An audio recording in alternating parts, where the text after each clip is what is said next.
Let's go. Let's go. What is going on, people? It's Friday. Community Beacon. Community Beacon time. 444. Community Beacon. We're live. We're here to go. Shouts out to my brother from another mother. You see him on the other side of the screen. Joel Simmons of the Tenacity Foundation. What's going on, brother? Hey man, I am doing well. Glad to be here with you on today. Yes, indeed. This is the 24th day Yeah. of the new year. Glad to be here with the co-host, the great business mogul. Oh my God. Oh my goodness. Oh my. He is the real estate king. Yes, indeed. Michael Seville, Shouts out. Shouts out. Appreciate you all. Appreciate you. Yeah, yeah, Appreciate you. yeah. A lot going on, man. We got a new president in office. He um got inaugurated. What was Oh, it? and my man is Martin. moving. Yeah, and he Yeah, he ain't playing. He ain't playing. yeah, he knows what to expect. He already did his first term. So I think this term he was like, I'm not even going to play. Here's the thing when you really think about it is that we think we have this X amount of time. Like we're like, oh, we got, we keep putting it off and we put it off or we'll get it done and we put it on the back burner. And next thing you know, you're 50, 60 years old thinking about the thing that you supposed to have, you could have started when you were 24, 25, 26, 27. And so I think that first term that he had, what was it, 2016, he understands how government moves. Government, as we all know, is not the fastest moving machine, right? Like everything turns in a certain kind of way. So I don't think a lot of the things he wants to get done will get done just because of how long it moves. They haven't even confirmed a lot of his appointments, but he's not wasting time. I heard he took out a pen on inauguration day and was already shooting out executive orders, and you Yes, he get them. did. And here's the thing: you get them done right now because they'll be held up in court by a judge. Supreme Court takes a look at them. Congress has, so it's like the faster you shoot them back to me with whatever issue you have with them, the faster I can shoot them back and get these things done. That's business, honestly. You know what I mean? When you think about business and what we have going on, it's like how fast can you move at the speed of, I heard our mentor told me, move at the speed of implementation. So you can constantly move. That's what makes social media so great for business is that they can test so quickly. Like we're testing every day. We're putting something out. We're seeing what works. We're seeing what doesn't work. What's effective? What's productive? How do we, our strategy? And you can essentially do what it took most businesses 6 to 8 months. Think about the time when most advertisement was done either through the newspaper and or which was before the TV. The newspaper, you got to print it out. Mhm. It comes out the next day. You really got to give it 30 to 45 days before you see any kind of data, unless you put it out the next day and you're making phone calls, right? So now, then it went to TV. TV was a little bit better. You can kind of control certain things, but then it went to now with the internet, everything just moves so fast. And I think he understood that. He understands time is of the essence for him and whatever it is that he plans to get done. And here we are. It was a huge event. It seemed Monday, outside of it being also Martin Luther King Day. So a lot going on. Agreed, man. A whole lot going on, and he is moving in such a way. I mean, come on, man. I mean, he's visited North Carolina, Asheville. Listen, man, I was talking to my colleague, and I was like, people act like they forgot all about what happened over there. They're calling that a $60 billion a Oh wow. disaster zone, and he's over there. He's saying something.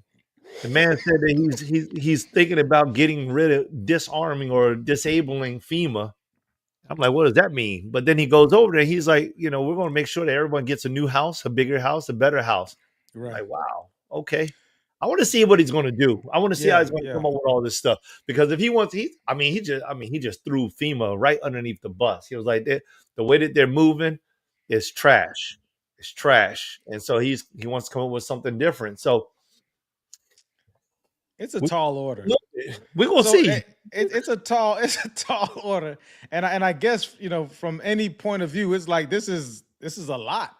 Like this is a huge undertaking. You're taking on the entire United States federal government. Like Ugh. they're not. This is not a place where they is known for being ran efficiently. You know what I mean? When I worked at the city, and this is on a small level of our municipality in West Palm Beach, I remember someone in upper management stating that we're not here to save money. We're Mm, here to provide services. So when I heard them say that from my business mind, I was like, that doesn't make any sense. However, this is the way that it's been ran. It's a culture that's been ran that way. So now you got someone who's a business minded. You don't have an infinite amount of money to throw at a problem. You do things that make sense. You'll see the FBI lock somebody up. Who's, let's say this guy was making a couple $100,000 on the street, but the budget to put him in jail is millions of dollars, like tens of millions of dollars. So you're like, wait a minute, we spent $15 million to put this guy. It doesn't matter. We provide services. We're not here to save you money. Then you got the overtime and people kind of milking it.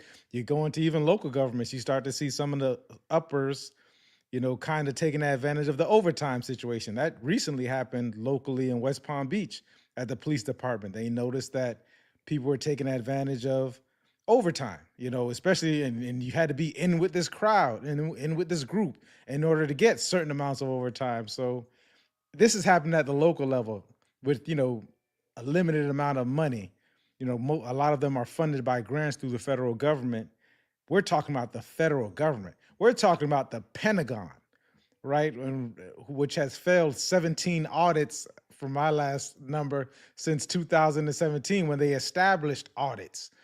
So and each general had a couple $100 million budgets, right? Each five. So it's kind of out there for us to see this huge change.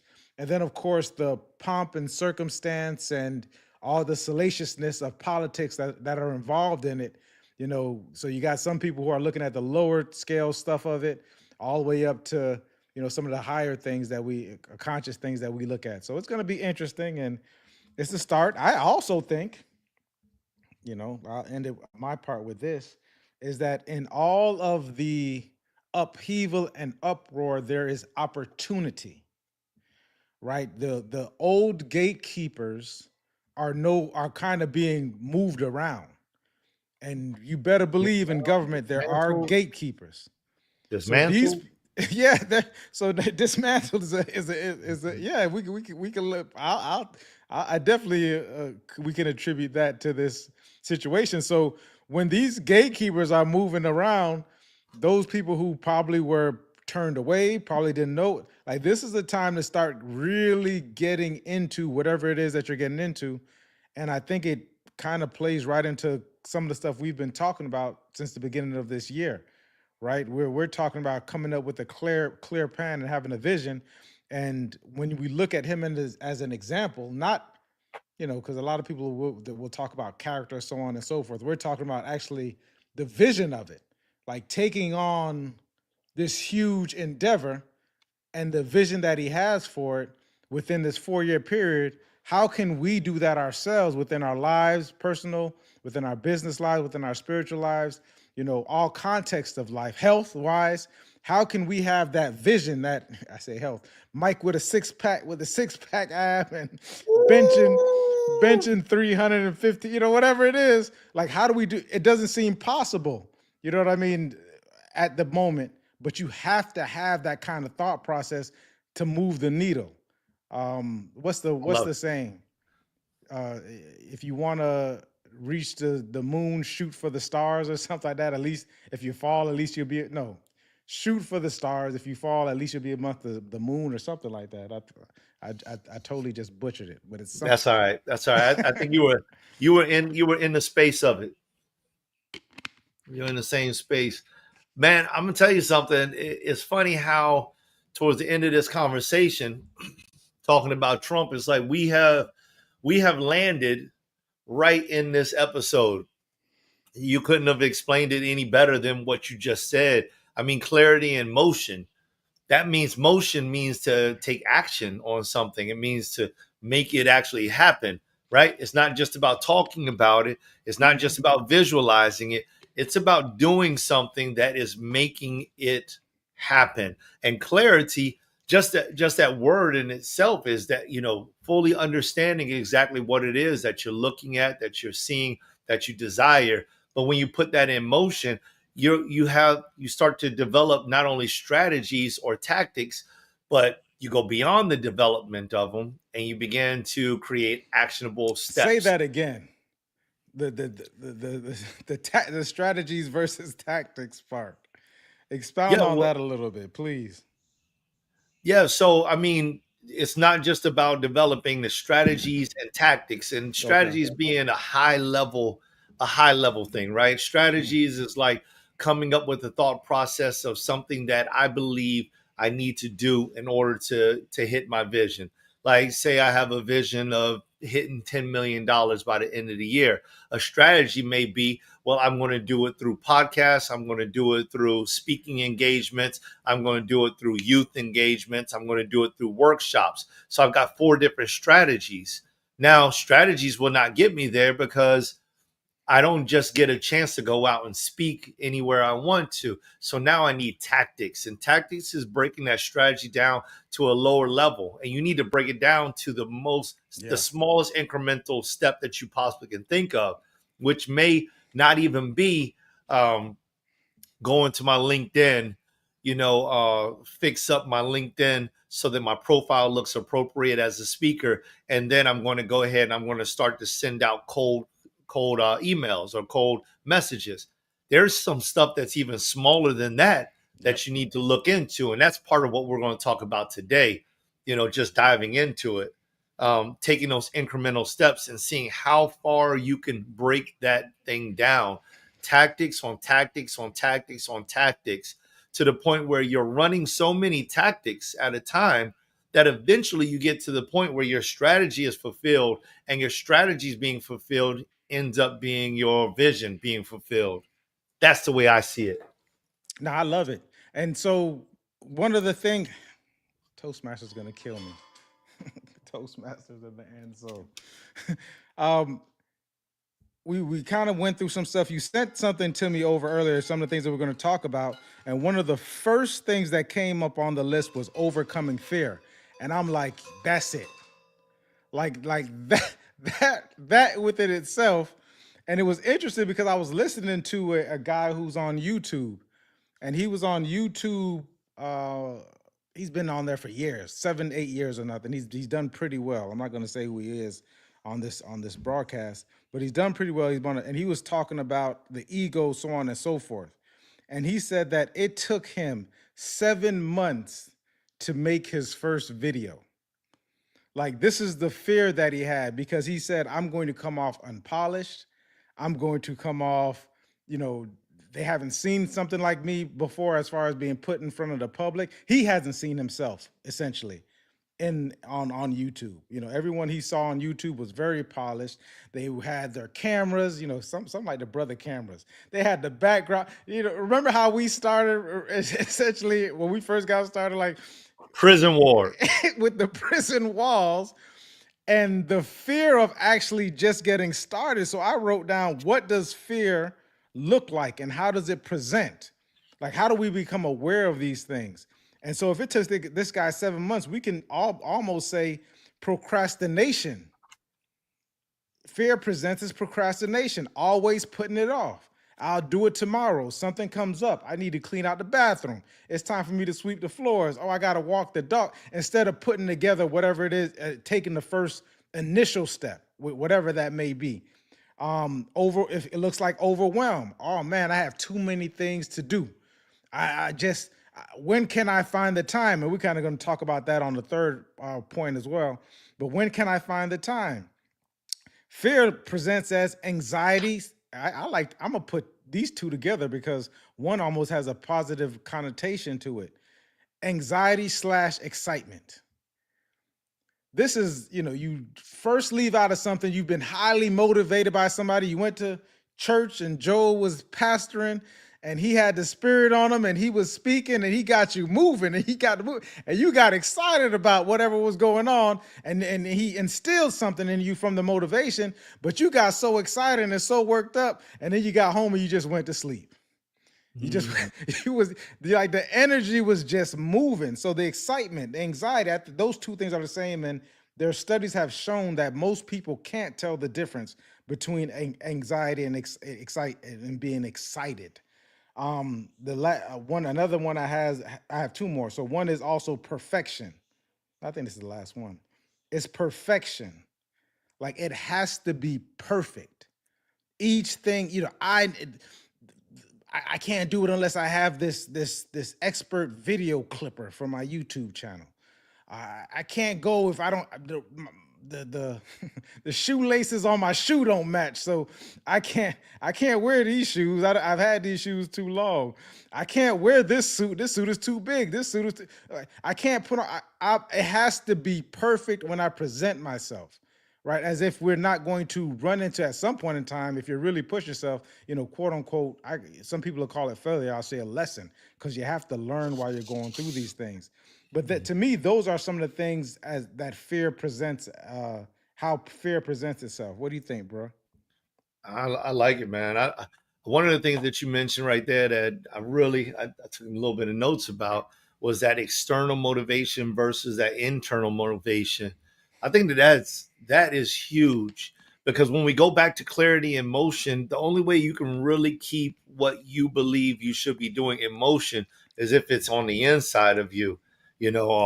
Just like you were mentioning, if that spirit is on top of you. Well, I'm the type of one I want the spirit inside of me, not just on top of me, because I know that I can take anything that's on me off. And so I don't want to do my vision like that. I don't want to come home and shake my vision off at the front door and leave it there because it was raining and my vision was nothing but an umbrella. Mm, You know, I don't want my dreams to be my favorite jacket, so when it's not cool outside, I never wear it.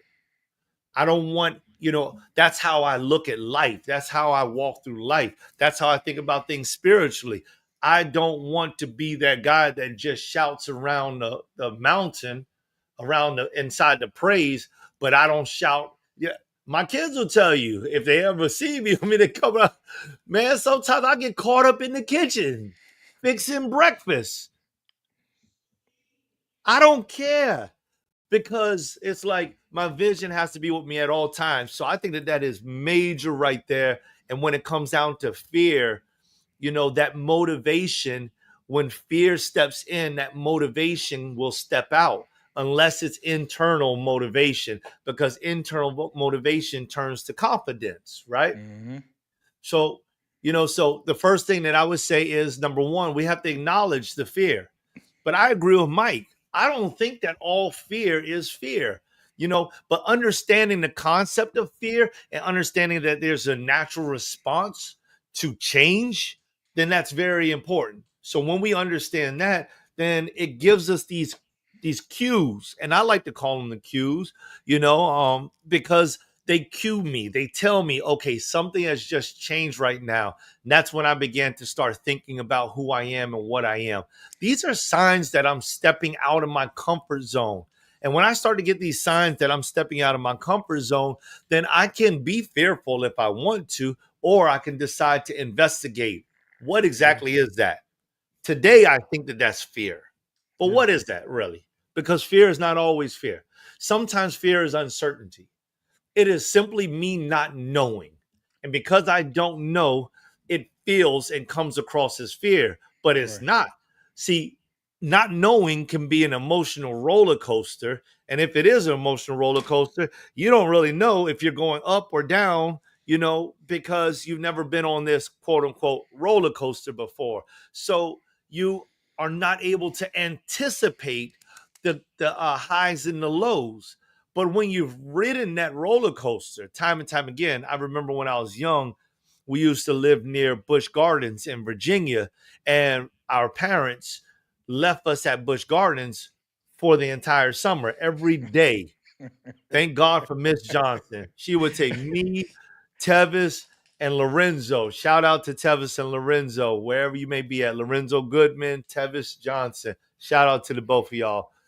They would take us and drop us off together, all three of us in Busch Gardens, and we had unlimited pass. Nobody's there every single day, right? So we were there every day. We rode the big bad wolf time and time and time again. Now, the first time was like, ooh, oh, shoot, because we are uncertain about what's going to happen. But after you ride that thing, it's like, oh man, I like the third curve. Now I like the dip. And now that I have certainty about what's going to happen, my belief in me falling off, flying out, or something bad happens begins to diminish. And I began to gain confidence. So sometimes fear can show up as disbelief, and it's just because all of these things are misleading. So first things first, acknowledge it, Acknowledge because it. if you want to conquer this thing, you got to acknowledge it, right? I got two more parts to that, but if we can move on to the next one, you ready? If you want to, we can expound on it. I do want to talk about that where you said riding that roller coaster and not knowing what to expect. And but the you right, but then you rode it a bunch of times and you're like, I already know what it is. And then it dawned on me, it was like it's fear puts blinders on. So Yeah, imagine you riding that roller coaster, right? You're already on a roller coaster. This is life, anyways, guys. The only thing we know is that change is going to happen. And there's nothing that you can control. You can't control the change of it. You can anticipate it, though, right? Once you start to know yourself. But if you don't know yourself, it's like riding the roller coaster with blinders on. So now think about this. You could ride that same roller coaster. Someone could take you down and they put a blindfold on you, walk you 30 paces around and spin you around and put you on that same roller coaster and you still won't know what to expect. So now you're kind of trying to feel if the seat is the same seat. Is it, you're trying to listen to different sounds. That's because you don't really know because this is the overtaking of the fear. So when we're talking about this vision, you will never, it's hard for you to get to your destination if you have the blinders on. So there's no anticipation, there's no nothing. It's just, I'm just going on this ride. And if that's the case, so what do you do in this point? Maybe you let go. That's the only. At the end of the day, that's the only thing you can do for most people. Here's a real quick tip for life: is kind of just let go, right? However, when we're attempting to kind of notice and get over this fear, it's like let's take these blinders off. We going on this roller coaster. It's going to go click, click, click, click, click, going up. So now you can anticipate it, brace yourself, but you also can just Grace. enjoy. You can enjoy the ride too. Be present with it and enjoy the ride and the people that are also going on this roller coaster. Tevin Johnson and what's the other brother's name? Yeah, Tevis and Lorenzo And Good. Lorenzo, yeah. So Lorenzo, what you can enjoy this moment with your people, which is probably what ended up happening for you. If you were there every day, after about I think after the first day, I'd be sick of the rides. But After the first. Oh no, it's not Sick of the Rise. We loved it. Come on, man. You're but like I you're think like 13 years old and you're free in the entire park. It's all yours. No parents. I mean 14. I don't know. We were probably about 14. It's probably illegal, but nowadays it's probably illegal. But back nah, then it you was you can leave absolutely them. legal. It was legal back then. Come You on, can man. leave them. Listen, Yeah, leave those kids at home at 13 or 14. yeah, We man. we had to Yeah, save this man. time. But you said you had two more points to it, so let's Yeah, run yeah, through yeah. those and before we go Yeah, to the yeah, to our to yeah. the Let other me let me parts put of it. this up here, brother. Let me put Yeah. this up there, just so that people could keep track. So that was the first point: acknowledge and fear. Mhm. Just conquer your fear. The second thing is First, reframe your can I fear. can let me speak to the conqueror. You said conquer your fear. People, Yeah. we are conquerors. Wow, You, more than conquerors. Come on, yeah, man. Talk to me. Ah, so you got to write it down and put it in your heart.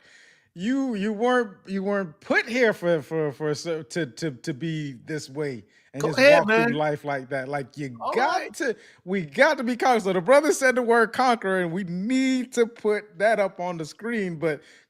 And that comes with it. But you said it, and it spoke to me when you said conqueror. All right, we're Man, going to you was hitting scriptures right there, man. You started going all over the place, man. You hit that Timothy too. Yeah, and you hit that Romans. All right, man. I let's see you, man. I see you. let's That get study to is it. showing up. It's showing up. I So we love it. reframe it. Reframe it as the second one, Yeah, part of reframe the it. fear. Yeah. And we just kind of like talked about that, right? We just talked about how fear is not always fear. You Hmm. gave a bunch of examples. You talked about anxiety, right? There's other emotions sometimes that are popping up, but we just put everything into the same bubble, and we just like, oh, I'm afraid. Yep. It's not that you're afraid. You need to examine what exactly you're feeling, know exactly what's going on, because if you treat every if you treat every juice as if it was orange juice, then what would you do when someone handed you grape juice? It's like, I'm not going to drink that. I don't know what that is. I don't know what is cranberry juice. I don't get that. It tastes funny. Everything is not the exact same thing, right? And so if we're ever going to be able to move beyond these things, you have to appropriately label it for yourself. I'm not saying it has to be the exact label that the world gives it, because all those labels are not accurate, but you have to at least be able to identify it, and that way, from that point on, you can start to reframe it, right? Because fear can be a catalyst that you can use. Instead of dying in your fear, instead of slowing in your fear, you can use it as a catalyst for growth and for learning. Like, that's what he just used my example of the roller coaster, and he took it to the next level, right? He basically was saying you can use it as a catalyst. Before you know it, you're going so many times, it's like you getting tired of it, because you've conquered it in such a way that it made you stronger. Now you have no fear. Now it was the big bad wolf. At first, like, I don't know if I'm gonna ride that, but then it's like, whoa, that was so good. Now I'm confident. I'm ready to conquer the Loch Ness monster. Yeah. And I don't care what you can put like he said, put the bandage on my eyes. I don't care what you do, because now I've conquered. They used to have this shirt, and it says, I rode the big bad wolf, or I survived. It was, I survived the big bad wolf, right? And when you put that on, it is an emblem of confidence. You've just done something and so, like, let's bring it to business. When you go out there and you talk to that sponsor to gain that money, you get a bunch of no's, but when you get that yes, I've conquered it, right? Right. I've conquered it. You got to get rid of the fear of it. The same way with women. You want to go out there, you want to meet that girl. Either you could be a wallflower, or you Hmm. can walk up to her and say, hey, you want to dance? Like, it's like, you got to conquer it. But that's one of those techniques, is reframing it, shift Yeah. the perspective so that you can help yourself see challenges instead, and view That's them as your opportunity. yep. You gain that fuel, allow that thing to set inside of you, make that conscious decision, and watch, because now this becomes a skill. And if you keep on using it, it will begin to open up doors and provide sight, even when you're in the dark. That's why I love the example you gave, bro, when you say you put the bandage on you, because when you confidence and you've reframed what you're thinking, and you've made it a positive thing, and you've made it part of your vision plan, you've made it a way through to get to what you believe you should be, all of a sudden you can see in the middle of darkness. Mm. That's the change that we're looking for. Amen. Brother, the beat. Listen, we moving on all cylinders here, man. This is a blessing. Taking the next step, he says, take incremental steps. What's the saying? How do you eat an elephant? They Yeah. say one bite at a time. Like, what's the next lot? We really have to start observing these things. That's why I heard someone say this week. They said you got to stop imagining and you got to start observing, because once you start to observe these things, this is what's happening in the reality of it. right? So, the brothers got kids, I got kids, or whatever. So we know that at some point in time, they are going to take some type of precedent in our life. They're going to take time out of our life. It just is what it is. So if I already know this to be true, right? I got my child is gonna come. I got. So what is it I need to do? What can I do? I need to start scheduling these things. I need to start calendaring stuff. That way, now when I'm calendaring stuff and I'm scheduling things, things aren't coming out of quote unquote left field. Nothing really comes out of left field because when it comes out of left field, I can easily say no or yes to it, right? If the opportunity is there, then because I see it and I know this is the next. So what's the next step? If I have all these things going, I need to start calendaring these things. That might be the very first thing that I do. What is it that that's a very small, simple step. Is writing it down. We spoke about that before. Like, write it down. Like what and this is just an example of it, but what is it? I remember someone came to me once and they was like, "Well, Mike, how do you wake up at 3:30 in the morning and 3 o'clock in the morning every morning, whatever, and I'm struggling to get up at 7 o'clock. I got to be at work by 8:30, 9 o'clock." And I told him, I said, simple. They said, what? I said, set your alarm for 15 minutes earlier. 15 to 30 minutes, whatever makes sense to you. It could be 5 minutes, but I'd use 15 minutes. I said, and what you do is, I said, all I ask you to do is just to get up and go get a drink of water. Just get up, go get a drink of water. And after you go get that drink of water, if you want to, go back to sleep. And just keep doing that until at some point in time it's gonna come to you like, I don't even want to go back to sleep. So now you're up 15 minutes earlier. However long it takes. We're all different individuals. So for me, it might be a week. For you, it might be 2 weeks, and for me, it might be 21 days and whatever. 30. Time doesn't matter. Just do it. Just get into the habit of it. Yeah, because I'm not a fan of do, but get into the habit of it, but you're becoming something as you do it, right? And then once you get used to that, scale it back another 15 minutes. This process might go on for a year, but don't pay attention to Mike. Don't pay attention to Joel. Don't pay attention to your mother. Don't pay to your father. Like, don't pay it. Hey, I'm just scaling this thing back, whatever it is I can stand. But this is the commitment I'm making to myself. These are the promises that I'm making to myself, that I'm just gonna do the 15 minutes at what I can stand. And something's gonna happen one day, you're gonna be woken up in the middle of the night at 3 o'clock, and you're not gonna be. I still say set that alarm for that 15 minutes. Once again, it's not for you to get moving and get going. It's just for you to go get up to go get a drink of water. And then next thing you know, you done went back 40 minutes. So now the first 15 minutes, you got your drink of water. The next 20 to 30 minutes, what are you doing? Whatever it is that, I would suggest meditate or, pray, whatever it is. But, just now you have an extra, call it quote unquote extra 20 minutes in the morning. And it might have took you 6 months to get there, but you got there. Don't worry about anyone else's journey. Don't worry about this. This is my journey, and this is what I am enjoying to do. Like, this is what it is. And I said, before you know it, you're not even going to remember that you're a 7 o'clock person. You know what I mean? You're not going to remember you're a 6 o'clock person. Now you're whatever time it is that you decide to get up, and you can be productive in that. That's it. That's it, man. That's it. I say we go to the next little piece.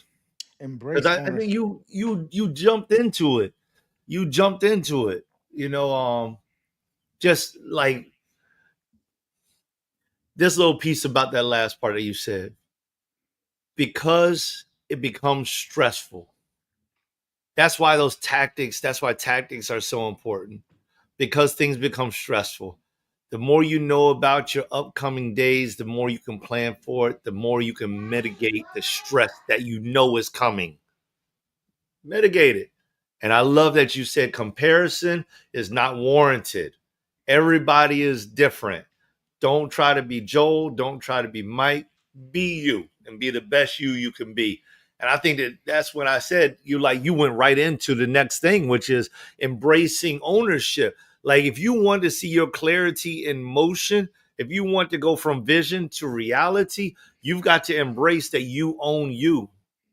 Like it's not the world that is spitting out all of these traumatic things that are designed just to cause you to fail. Like there's a saying, and I'm not real big on it, but it started to go around.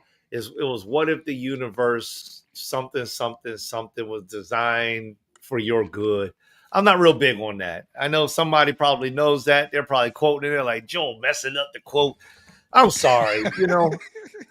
I believe in God, man. I don't believe in the whole universe is doing all of this stuff. I believe in all things are working for your good, right? Romans 8:28. I'm very simple. That works for me. You do you, right? We just talked about that. But it's like when you get to the point when you're embracing ownership, and yes, all my church people out there, I am talking to you. Stop saying that the devil did it. Amen. Somebody, I wish there was somebody out there that would just go amen and flood the YouTube channel, flood Mike's channel with amen, because everybody is making the devil the scapegoat. Shut it up.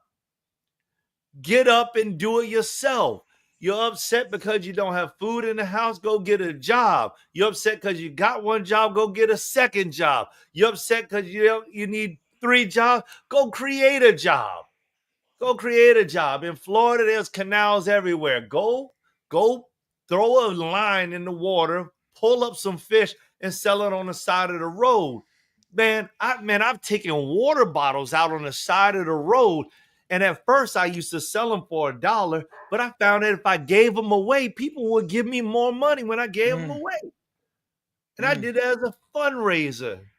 I did as a fundraiser. I just started giving people water. I was like, hey, we out here giving away water. What? Where you from? I told them we from, well, I told them the church that we are part of. They said, well, let me go ahead and bless you because you've been a blessing to me.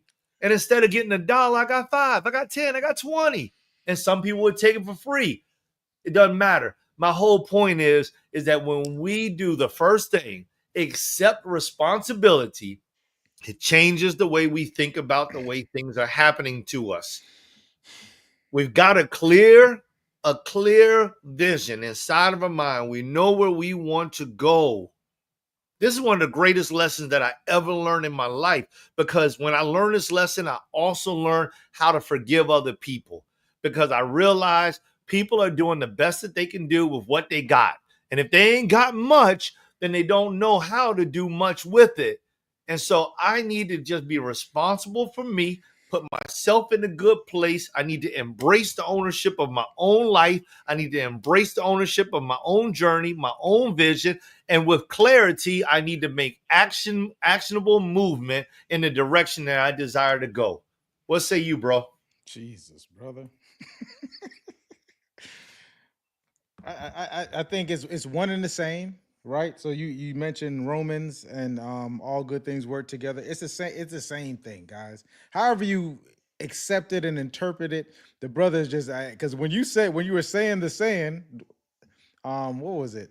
All make a belief that all everything in the universe is working for you, or however that saying it goes. That's why the book is really a culture to principle book.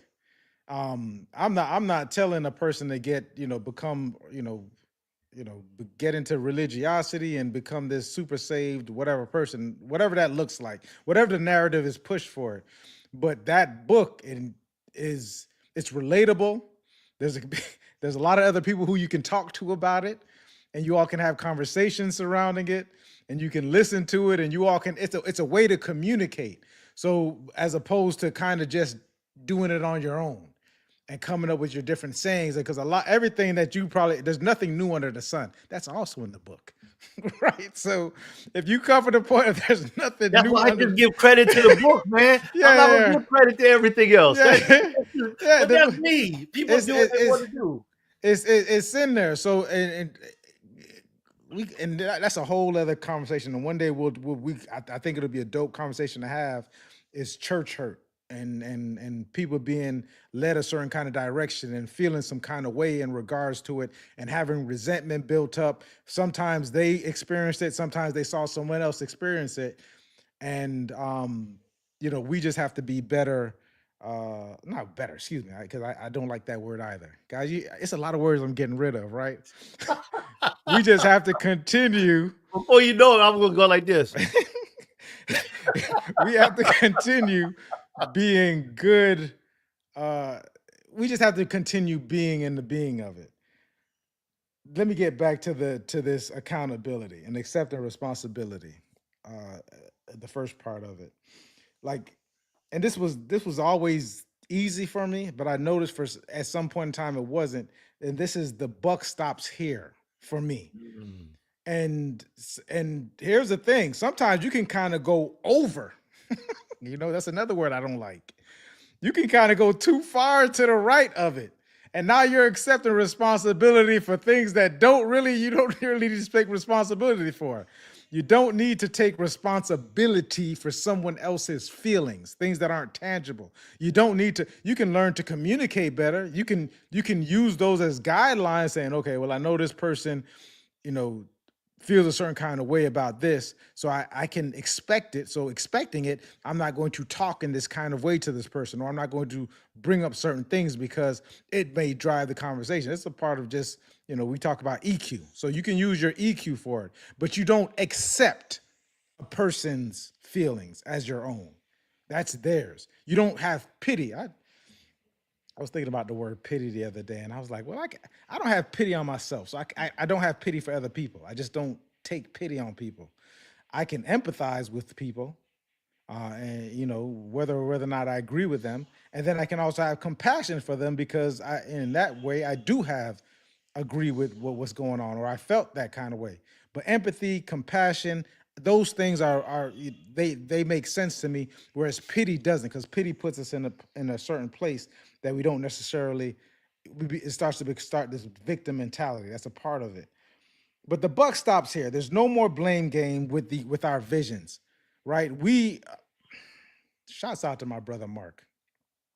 My brother Mark called me the other day, and we had a conversation, and he said, and he's getting in shape now. This guy told me he's doing 10. He told me to join. I said, no, sirree, buddy. He said 10,000 push-ups by May. He had like a date. And I'm like, so what does that look like? He's like, it's 67 it's not push-ups, excuse me, pull-ups. 67 pull-ups a day. I said, when do we start? He said, tomorrow. I said, I'll do the assisted, but I'm not. Give me something else. I don't know if I want to do 10,000 push-ups by May, but I'm for darn sure going to encourage you on your journey with it, for sure. Man, his back's gonna be Yeah, crazy. so he's really enjoying it, and so he's going through this change, and I brought it to his attention. I said, man, the way that you're talking to me, it sounds different. And I said, so what have you, what's kind of going through your mind at this point? He said, I just had a thought that if everything that is going on in my life is something that I'm choosing. He said, I'm choosing and I'm choosing to accept it. He said, so when I said I'm unhealthy, and Mark got big, Mark put on like 20, 30 pounds, and I'm eating, these different foods, certain things that he knows he shouldn't be eating, and certain health behaviors that aren't good for him. He said, I'm choosing these things. He said, so if I can make a decision to choose it, I can also make a decision to choose something else. And then he said, and I like this path a lot better. What does that mean to you? Like, this means that I'm choosing to eat this way. And I know that this thing is doing harm to me. The doctor already told me that I got high cholesterol. I'm, pre-diabetic, whatever the case may be. But I'm still going to have these things that are putting me in the same position. I'm giving you the prognosis. I'm already telling you what this looks like, and you're still doing it. So at some point in time, you're choosing it. We can't, we can say big pharma, big this, big that, but we also can choose to say what exactly we're putting in our body. I'm just going to keep old health. And if we're going to walk tonight, if we have the ability to do that. before you don't have the ability, because at some point in time, that decision maybe it becomes harder, right? It gets to the point where now you're a certain way, and it's like, man, it's gonna take. So, but we're choosing this path. So we choose this path. The blame game is there. The buck stops here. I also have this is the time when you take ownership is the ability to make, which leads into this point, the adjustments and to be open to where these adjust to where this thing leads us. Like if you're not choosing it, then you don't really have options, right? That who was it? There was someone gave a commencement speech a while back. I was listening to it. It's a very popular commencement speech, and I forget who it is. If it comes to me, I, I'll say it. But the guy said the point he was talking to a high schoolers, and he said, "This is the point." He said when you first get into high school, he said the thing about it was it might have been eighth grade, or maybe I took his point and gave it to an eighth grade class. But he says you're going into this point of high school. He said when you go to high school, what you're working hard for is not to go to college. That's not that that's an option. He said what you're working hard for is that when you finish high school, you have the option to go to college. He said we work. He said you're going to work and you're going to put in this put in this time and effort in order to have options. If you don't, but you have to be accountable for that because the if you decide that you're not going to do it, all you're doing is limiting your options. Mm. You're limiting your options. Now it's like I don't even have a choice to go to this college. I have to go to community college. I may have to go to get my GED as opposed to getting my high school degree because I didn't allowed let everything up to chance. Left everything up to chance. So you want to be able to put yourself in the position to where you can actually see and chart your own path and actually make decisions based upon whatever it is, and it's not good or bad, guys. I mean, it's your path. We never know. You know how many stories you heard where a guy said, I took this turn and I didn't know, and all of a sudden he ended up someplace, and this was the breaking point for him. This was the turning point for him. We see it in movies all the time. You know what I mean? So at the same time, this is Morpheus giving you this accountability. You can choose the red pill or you can Or the choose the blue. blue pill. But you have a choice to make. Yeah. Man, I love that. I love what Mark's doing. Mark, if you watch this show, man, I'm proud of you. I love that. The thing that you thought about is high level thought process. That's Mhm. high level. Yeah, man. To think about what's happening in your life and to think that because you thought of it and you chose it, that you could think of something else and choose something else. That's high level. I mean, it may sound simple to many people, but people in general, we normally choose we normally choose by default. We Right. just do what is normal versus choosing to do the thing that is better for ourselves and following through with it. And I think that like steps right into not just accepting responsibility, but self-reflection. Like if you want, I mean, when it comes down to your clarity, you cannot be clear about where you're going or what you want to do. Your vision is muddy if you have not self-reflected, Hmm. if you have not regularly assessed your progress. Are you really even going in the direction that you want to go? I mean, it's like getting in the car saying, from Florida saying I'm going to New York. And when you look up again, you're in the Keys. You were not paying attention at all. You just allowed anything to happen. Same thing with people who gain weight.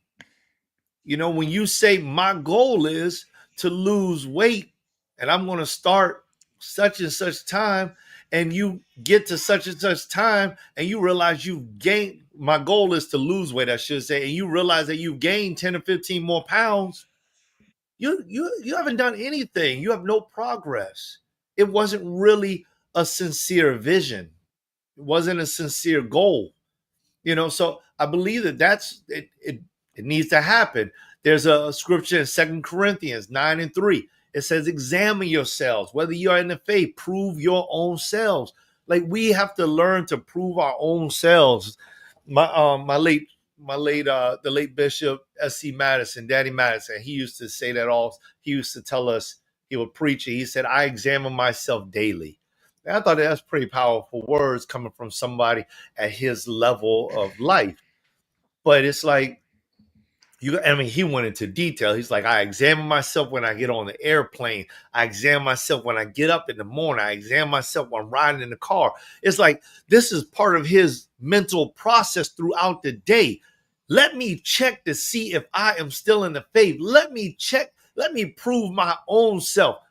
Listen, if we want to be successful in whatever it is that we're trying to do, whether it's a relationship with our wife or your girlfriend or with your children or with your business or with your job or with your car, with your house, whatever it is, we have to prove our own selves. Don't wait for God to knock on your head and say, hey, listen, time's up, because time is actually up at that point in time.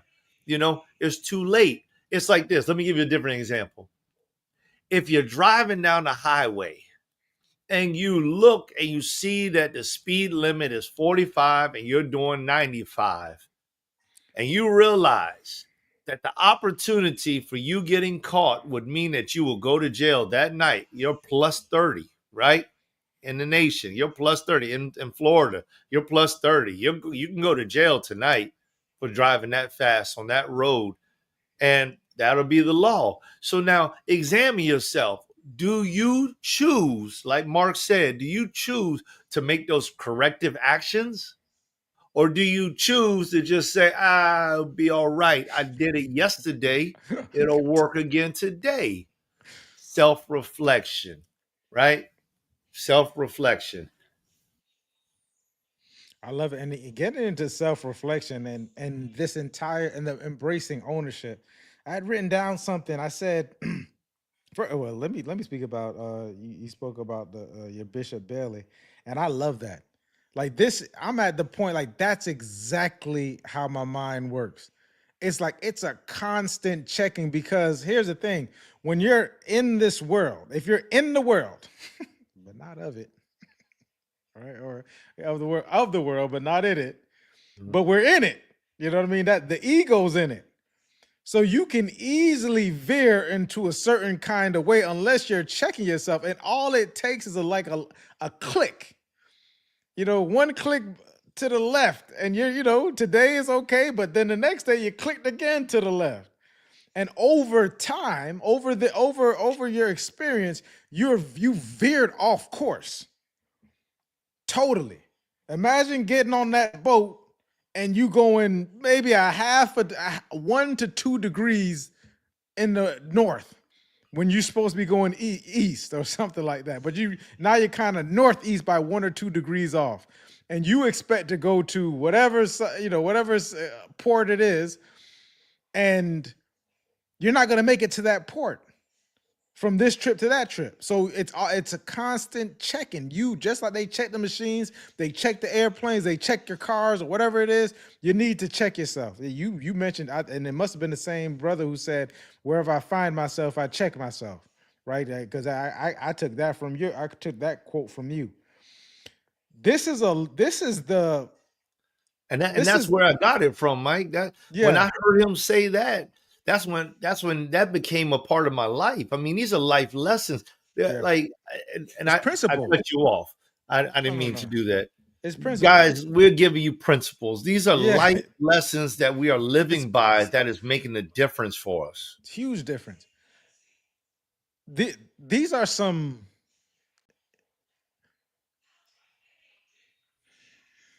Well, I want to say it right, because the times that we're doing this and the ownership portion of it, taking ownership portion and accepting responsibilities, like these are things that they can be lonely in your mind when you first think of it. It's lonely times, right? Like this is some. There's times when you're going to be doing this, and the times that they tend to come up is when nobody's around, right? It might be that driving the car. It might, once you get to the money, you're on that private jet. If that's what you decide to fly, you're on the private jet. It's in the middle of the night. It's certain times when you have this self reflection to check yourself. It's great to have, a spouse, a friend, a business partner, someone you respect, a mentor to come and say, "Hey, I see you veering off course." But by that time, internally, certain things have already been done. Things have already been done. So by the time it gets there, or even when you go to ask somebody, sometimes we ask enough people so they can agree with us, right? We're gonna be asking these people so they can agree with us. I go to Joel and Joel gonna say, Mike, that ain't the right thing. Who care what Joel say? He got this going on, so he don't know what he's talking about. I'm gonna go to Mark. Mark say, Mike, you need to do it. Nah, I ain't listening to Mark because it ain't Beethoven gonna say, Mike, it's looking kind of crazy. You know what I mean? Like, or I agree with you, or whatever it is. And it's like, okay, yeah. So now we searching to rationalize this thing. No, try to get this compass set. And it's lonely times and it's long hours. This is the quote. To me, this is what the people deem the grind, right? I think everything else is just work. Work that you don't want to do. But this is the grind because this is the actual productive part of something. Is that am I in check with myself? Am I taking ownership am I accountable for me when I'm not around these people, when I'm not around this thing, when it doesn't, am I accountable for it? And this is the buck, because the buck for you stops here. You know what I mean? I heard someone say the other day, and this was dope. This is what I use it in family law. I say the devil can't get a 2-for-1. If the person on the opposite side is doing wrong and doing whatever it is, that's on them. You know what I mean? Like, we're not going tit for tat with nothing.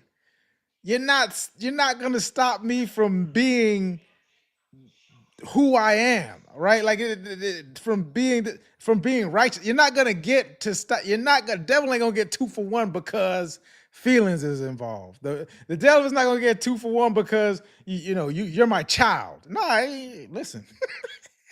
You're my child, but you ain't gonna get 2-for-1. You know what I mean? I tell, and definitely for me, a woman, the devil ain't getting 2-for-1 because you're a woman and you my wife or you're my significant other. Not gonna happen. Devil ain't getting 2-for-1 if you're my father or my mother. They're just not gonna get it. What's right is right and what's wrong is wrong. And if I can see that because I'm working on myself and I'm knowing myself, I can easily say, I'm not going back and forth with you about this. It's not petty. I'm not doing it. You're not going to get me 2-for-1. I know the brother say, don't blame the devil. And I'm not, because I'm accountable for it. Right? I'm not saying the devil is making you do it, but there are certain things that come up in life that kind of make you want to go different ways because it might be the easier route. It might be the popular route. It might make me feel good in the moment. There's something called decorum. I really want to talk about that. It really got me thinking about President Obama walking down the aisle by himself. If Trump is as evil, guys, forgive me. If he's as evil as they say he is, President Trump, our new president, if he's whatever it is that you all say he is, I'm not gonna let him take me down a path of not being righteous. Like I'm not gonna be wishing death upon him, because what does that make me? What does that say about me if someone who's not even really thinking about me, never met me, don't know me, don't owe me, right? Like if that person gets me into such a tizzy that I'm thinking about death upon this person, I'm thinking about harm. I saw someone threaten his grandchild one time online. Saying, I hope you and your grandfather get a bullet to the head. I heard someone say that. If a person can get me that, then you might as well just take it all. I might as well just go all the way down a different path. As opposed to, we can kind of understand with the thing, but I'm saying even them, I'm not gonna let me go down that path to where I'm wishing bad on somebody. I got too much stuff to do. I got too much submission to my purpose and obedience to my purpose to be dealing in this pettiness, and it can get you caught up. Ask me how I know. But once you Tight. come, once you how much time we got? Right? But find you a purpose to do, to get into, to Yeah. be. That supersedes all of that. I heard Lil Duval say something like, "You people ain't depressed, you just broke." Right? And then not, Ooh. and I'm not gonna say for money too, but the reason why the money's just a symptom of being broke. You're broke inside. You're Mm. broken down. You're broken up.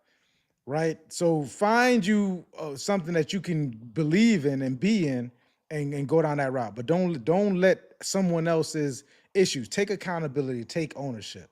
And reflect wherever you find yourself, and that should be like one of our. We should have a whole course on that. Wherever you find yourself, check yourself. Right? Yeah. Where we at? I love it, man. Setting Let's clear goals. yeah, let's hit that one. We'll have to reserve the other one for another occasion. But let's hit that set clear goals, because I think that everything we just talked about, it amounts to this. Yeah. Like, I mean, if you want to have that clarity, you set those clear goals. Then you don't have to be wishy washy. Right. You know, people become wishy washy because they don't know what they want. They don't know where they're going. They don't know how they're getting there. Smart, specific, measurable, achievable, relevant, time bound. Set goals, clear goals. It makes it easier for you to take ownership over whatever it is. It's like what the brother was saying when the devil's not going to get a 2-for-1. So if somebody else is choosing to follow behind the devil or blame it on the devil or whatever they want to do, Whatever. I'm not going to be the one that agrees with that. Why? Because I got clear goals. Because my self reflection is telling me, okay, you know what, you're doing the right thing, you're going in the right way. Why? Because I set my goals before the trouble even came. That's how it makes it so clear. When you set clear goals before trouble comes, it becomes much easier to mitigate trouble when it gets here, because you already know where you're headed. You know the direction you're going in. The vision is clear. It doesn't mean that you don't have to pivot sometimes. Sometimes you have to pivot. But when your goals are clear, you know how to pivot, because you know which part of this matters the most. And you're able to pivot in a way that you can keep what holds the most truth to your vision, which helps you get to your vision. And you can still pivot so that you're able to accomplish it through other means. Like people that get stuck, they're like, hey, listen, we're going to have this great program. It's going to be at the convention center on such and such date, and nobody's even called the convention center. Now the time is coming near. You're like, hey, did you call the? Oh, I didn't call the convention center. Let me call them up. They're booked out for a year and a half. Oh no! What am I going to do? And that's it. They stop right there. But when the goals are clear, what was the true goal? Was it to be at the convention center, or was it to have the event? Well, it was to have the event. Well, how many people are going to be at the event? Where else can I go? Now I'm going to start to move it. You might end up with the event on the beach. And it's so beautiful. Nobody's ever done it before. And that's what they're telling people at your event. Nobody's ever done something like this before. To have 1,000 people on the beach. Where did you come up with this idea? And your pivot brings you greater success, because you're so clear on your goal that nothing can cause you to go astray. You don't get lost. That's why those clear goals are so important. That's why self-reflection is so important. That's why accepting responsibility is so important. Instead of, crucifying the guy that didn't call up the event place, maybe you should have thought about talking about that earlier on in your planning Cuss them out. process. You These cuss are them these out. these are big things, because I mean, I see people, man. You're planning an event. Like, I got a bunch of events right now on the table. Got a bunch of events. Some events we're planning for next year, right? Next year. I had one event I was planning for this year, fourth quarter this year, and I moved it to next year. second or third quarter next year. Why? Because I'm in the year and I've got too many events this year that are going on. And when I started thinking about how large the next one is, I thought, we're not going to make it if we're going this direction because there's the pre events and all these other things. So I give it to you as an example. Set clear goals, actionable goals that you're able to take ownership of and then make the adjustments. Because you guys just found out that I even got an event. As far as anybody else knows, they won't know for another 9 months that an event is even coming up. So it's just like, it's things like that. That's how you can keep your mind from getting all muddy. What'd you say, bro? Everything you said, brother. The clear goals, the it not being muddy. Specific. You mentioned the SMART goals at the beginning, which is a simple, way that most people use it. What gets measured gets improved. What gets checked on grows as well. So, and figuring out whether you need to make the adjustment. So not only set these goals, but this is something you may need to lay your eyes on and or write out every morning until you get into the habit of these different things. I've been doing this so long, but I have done it, and not just doing it once, writing it multiple times. There was a workbook I had that I would write out goals 10, 20 times in the morning. This was a part of my morning schedule, was to put this, for 5 to 10 minutes of this, to do that. Here's another thing, is to visualize these goals. Like visual, wait, this is a part of getting up early in the morning, is you have the time and not having the interruption, rather less about the time, but more about not the interruption part, is you have time to sit here and visualize these goals. What does it look like? For the same thing. Yeah, the convention center. And here's the thing, it may change. And then give it the time. I was going through a situation last year where I had a money aspect of it, and I had a time aspect of it. And I was like, and so it went interchangeably. It was like, whichever one I hit, I need to see where I need to be at in order to make the adjustment, because most of us, we don't have infinite amounts of resources. Yes, sir. Mm-hmm. Yeah. So, where do you use the bathroom? He's he's Hey, just man, ready. He's just these are ready for it. priorities. These are he's just, priorities. Yeah, he's just ready for it. Give me one moment. Go back on. But yeah, so that's it. That's pretty much what I have in regards to setting clear goals. Make it clear, write it down. That was last episode. That way you can run with it. That way someone else could run with it. Imagine you do have a partner or a spouse or a child or a mentor or somebody, and they're coming in, and you can clearly articulate it. It's already written down. You have it. Give it to someone. Let them poke holes in it. What does this look like? Like, now you can kind of get feedback on these different things, but it has to be set first. It can't just be this thing in your mind that's just mumbled and jumbled. Ask me how I know. I know what you're gonna tell me. You're gonna tell me, do we have enough time? Yeah, but it's because of experience. It's because of experience. And we've run into these things. And there's many people that maybe you're watching this show, you run into this too. And maybe this particular episode is not the one for you because you've already been able to conquer these things. But there's a lot of people that have not conquered these things that we're talking about.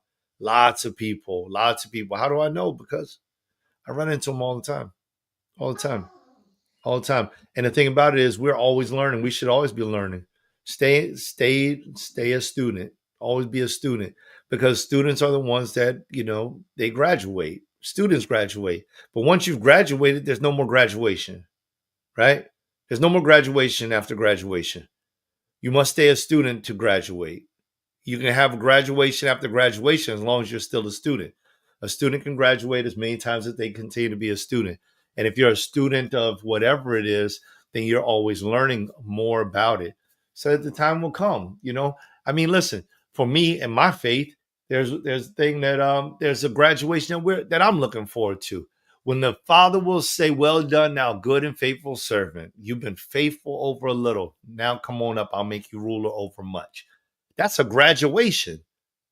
Been faithful over a little. Now come up a little bit higher. That's a graduation. And so I'm always looking for a graduation. And but until then, everything, like Mike said, is a commencement. That's all it is. It's not the end of the book. It's the end of the chapter. So let's just continue to move higher and higher. Make sure that your vision is real, get clarity in it, and then put clarity in motion by making actionable steps so that your vision can actually become reality. And I think that that's probably one of the greatest things that happens to a person that holds a vision. I mean, look at Martin Luther King Jr. We just celebrated him, and his vision became a reality. um, you know, Little black boys and white girls have sat down and they were able to read together and eat together. And in this day, they marry each other. And it's not a big deal. It's not a big thing because that vision, that dream became reality. But he had to give everything in order for that to come. So, time well spent, brother. Yeah, yeah, absolutely, man. Appreciate you all for checking in. If you caught the end of the episode, man, check out the beginning, man. Dope episode. Lots of gems, lots of gems. Yeah, 100%. We'll see y'all on the next one. Peace.